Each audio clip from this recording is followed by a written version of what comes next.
Hi, this is Lauren from LSP Actions and welcome to video tutorial number 2 for the LSP white overlays. The overlays are specially designed for overlaying onto white and very pale background images.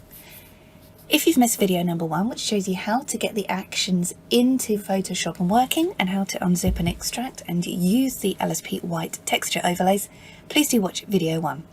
In this video, I'm going to show you how you can add a perspective to the floor once you've added the texture in. So if your subject has feet on the floor, you're going to want to add some distance between the background and the floor.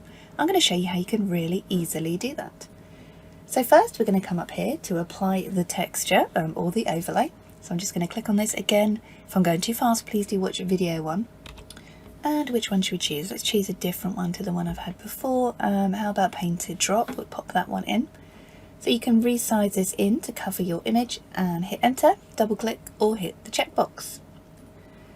Now first we need to take this off our subject's skin. A white brush has already been selected and it's on the skin layer, so I'm just going to go over and take this off the skin there because we don't really want textured skin. You can hit your background layer, hit W on your keyboard or choose one of the magic wand tools up here and choose select subject. Quite often, especially on a white background, Photoshop's going to make quite a good subject selection, so you can go ahead, click back on the mask, back on your brush, and you can use this selection to mask. It's kind of a quick and easy way of doing it, although I do recommend going in and looking a little bit closer, so zooming in and really having a look. That's the skin paint layer there.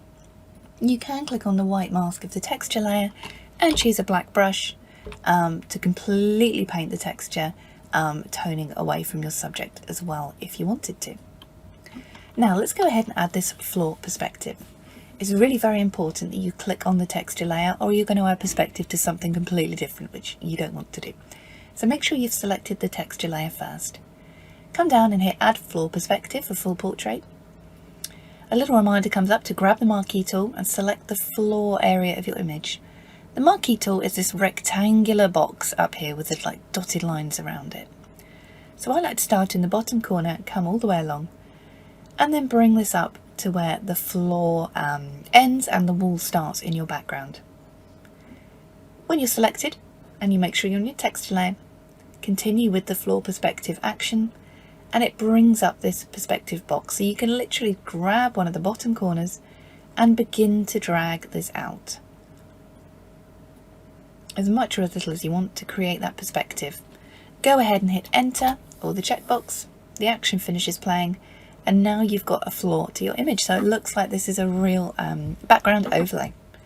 So we see there before and after.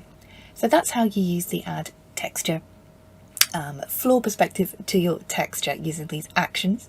In the next video I'm going to move a little bit quicker and show you some of the tips and techniques I use when using these actions with white backgrounds. But again, any troubles with installing and using the user guide 101, please do watch video number 1. And these textures are available at lsp-actions.com. I'm Lauren, thanks for watching.